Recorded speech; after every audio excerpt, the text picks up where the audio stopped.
Me he salteado prácticamente todo. Quería hablar un poco de mi personaje favorito de esta serie. De esta serie, Celebrimbor. ¿Dónde estás, Celebrimbor? Mejor conocido como Versace. Versace y esos pelos. Hiciste bien porque es parte del lore del canal. Esto ya viene de hace mucho, es parte del lore Sí. del canal, pero no todo el mundo lo sabe, ¿no?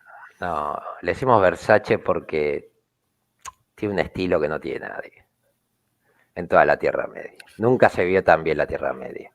Nunca se vio Tiene tan bien en la el... presencia. La presencia. Bueno, en esta temporada se fue, está feo, está mal, perdió parte del glam. No, igual Versace es ese tío, viste, que da consejos. Mirá, mirá la cara de esa. Ese tío que te dice, viste, anda bien en la vida, viste, Qué hace las horrible. cosas bien. Leiva joyas, auspicia. Auspicia esto, ¿te acordás cuando voy a los dedos? No, Leiva. la temporada pasada fue eso. Bueno, es el último de la línea de la casa de Feanor, lo cual es importante. Gobernante Eregion y maestro herrero. De hecho, está obsesionado con la herrería y eso es lo que usa Sauron para poder convencerlo. Lo que hace Sauron es proponerle, enseñarle nuevas técnicas y poder llegar a límites que él no había llegado. Hace un poco la misma trampa que le hace después a los Númenóreanos dándoles formación, conocimientos y todo lo demás. Sauron es la corrupción, ¿no? Es bastante, si te pones a pensar, todo este cuento trata de la corrupción, ¿no? Y cómo nadie está libre de la corrupción, porque puedes ser un Maiar y corromperte, por más que tengas buenas razones, y eso lo sabía Gandalf. Por eso, de hecho, Círdan es el que se da cuenta de que Gandalf es el más poderoso de los magos. No, esa no puede ser.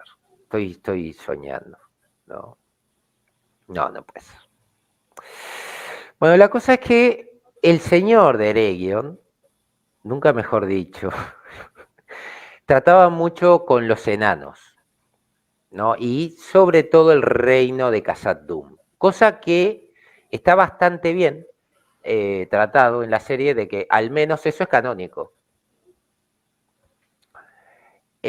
Cuando se presenta Sauron, se hace amigo justamente de Versace, mejor conocido como Celebrimbor, y dijo que era un emisario de los Valar, cosa que, digamos, acá se respeta, sí, se respeta, digo, excepto esa visión jesucrística que aparece, eh, bueno, sí, se respeta, vamos a decir que sí, ¿no? Y los instruye en cómo hacer anillos. O sea, dice, yo soy de Leiva Joyas, vamos a hacer una joyería en Eregion y vamos a hacer anillos, ¿no?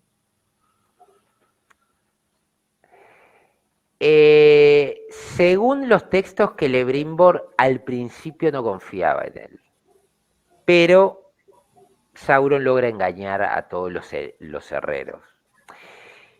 Y empiezan bajo la instrucción de Sauron a fabricar los anillos para poder aprender cómo realizarlos. Y capaz que sí, no sé, verdugo, no tengo ni idea. No le pregunté. La cosa que Celebrimbor, a espaldas de Sauron, y eso explica por qué esos tres anillos no tienen, no los conocía Sauron, los fabricó solamente Celebrimbor sin la ayuda de Sauron, y son los más poderosos. No tienen los poderes que te muestran acá, para nada. De hecho, algunos elfos tienen la posibilidad de poder ver eventos que van a suceder o les pueden directamente enviar mensajes algunos Valar para avisarle de ciertas cosas que pueden llegar a pasar. Pero, bueno, el tema es que cuando Sauron forja el anillo único, ahí fue el error, porque en cuanto se coloca el anillo, tratando de reclamar el dominio de los otros anillos, como que los tenía que enlazar, que pasa mucho. En El Señor de los Anillos todo tiene que enlazarse. Las Palantir, por ejemplo, tienen que estar dirigidas a otra Palantir para poder conectarse. Es como que tuvieras una antena parabólica. El tema que los elfos se dieron cuenta, dijeron, no, vos que querés que controlar a quién, se dieron cuenta quién era y las intenciones. O sea, todo esto de que apareció en el final de la temporada pasada, donde Galadriel descubre que este tipo es Sauron, pasa recién cuando Sauron forja el anillo y se lo coloca en el dedo, para que te hagan una idea. Igualito. O sea, tuvieron que comprimir.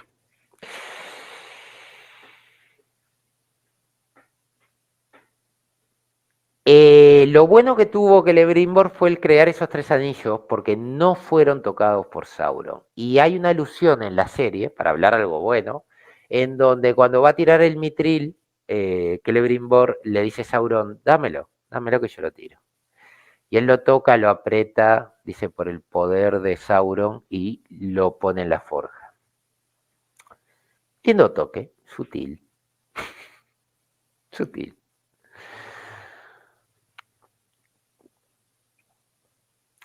El tema, estos tres anillos terminan. Billy a Inaria se lo dan a Gil-galad, el Lindon, Nenia a Galadriel,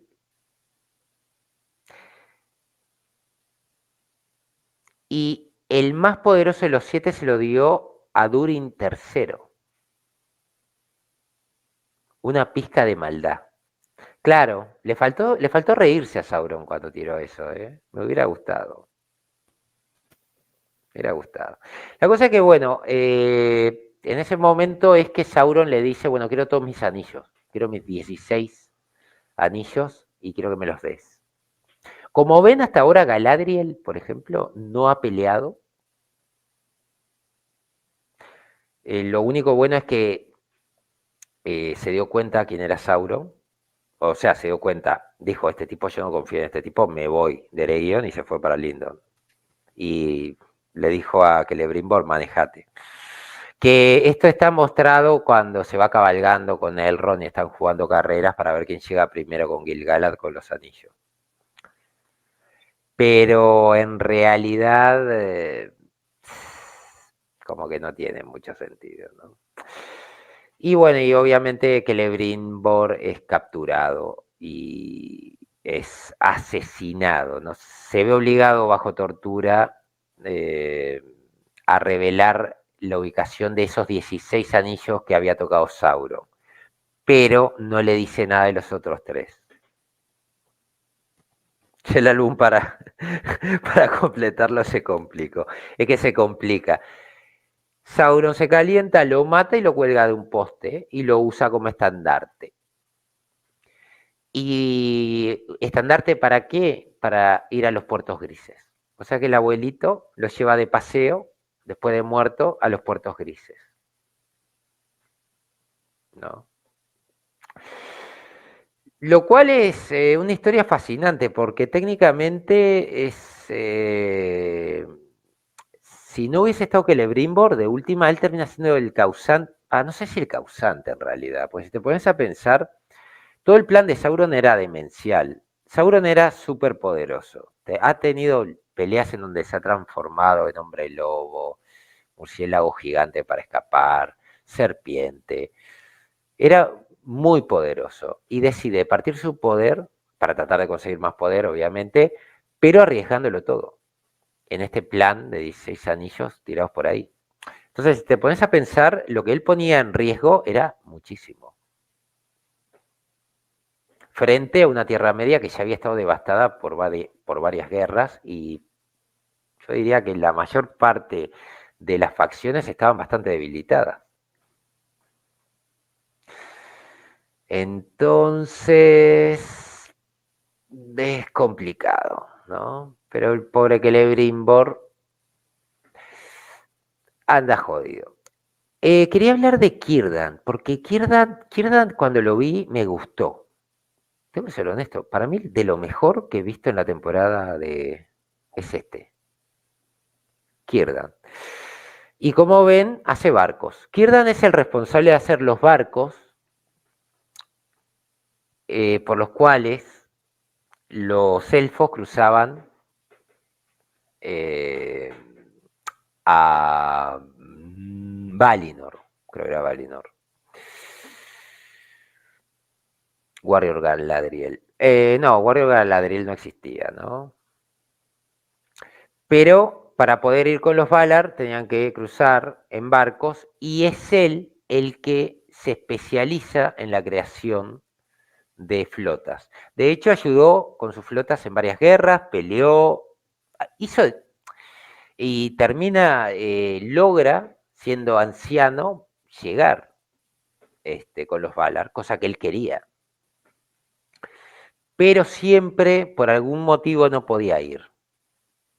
Le entrega el anillo a Gandalf, sí, porque él reconoce que Gandalf es el más poderoso. Gandalf es el más humilde de todos. Y es el único que no quería ir porque pensaba que no era capaz de lograr la misión. Después dicen que los magos azules fracasaron. Saruman fracasó. No me acuerdo del otro mago, pero también consideran que fracasó.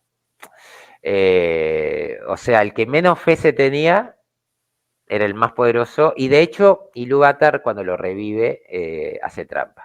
Porque lo revive y le da más poder. Es como, te voy a dar el 2.0. Gandalf 2.0. ¿No? El nombre de él, a pesar de que se lo conoce como Círdan, era Nowé.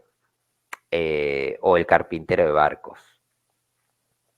Él se encargó, era maestro de los puertos grises, de la segunda a la cuarta edad. Es considerable el elfo más sabio y clarividente, y si ven la serie, eso lo respetan. Para decir algo bueno, respetan el tema, y de hecho lo dice Elrond, es el elfo más sabio, y va a pedir consejo con él. En la segunda edad, era el elfo más antiguo conocido en la Tierra Media. Recibió a Narya, que se lo termina entregando a Gandalf, como bien dijeron ustedes, y fue de los últimos elfos en abandonar la Tierra Media, navegando hacia el oeste. Gracias, Esteban. Si lo ven, es bastante fiel, digamos, bastante fiel. Dentro de lo que cabe, pero es bastante fiel la descripción que tenemos en la serie con lo que es el personaje. Me gustó mucho el tema del puerto, que él aparece haciendo... De hecho, hay una parte donde Elrond se va y se pone a ayudarlo a hacer barcos. Acá no se ve, pero él se pone a trabajar también la madera, a una le está diciendo, no dice que es el maestro, pero le dice ya perfección, no sé qué, y mira y le dice, debes trabajar, no sé qué, no sé cuánto. O sea, como que es el que está mandando ahí. Eso está bueno, eso está bueno. Son pequeños detalles que de última mejoran un poco la experiencia y no necesitas tampoco andar diciendo, soy el gran maestro de los barcos, que me voy a hacer cargo de esto, de todo.